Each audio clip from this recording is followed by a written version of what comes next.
Agoy! Ma'am, total naman. Dadali na sa korte yan. Sa korte ka na lamang paliwanag.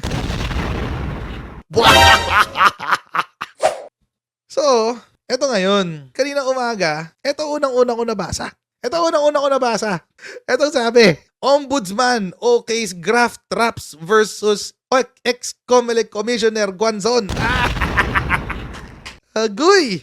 Nung eleksyon po kasi, di ba merong, ang daming disqualification case laban kay PBBM.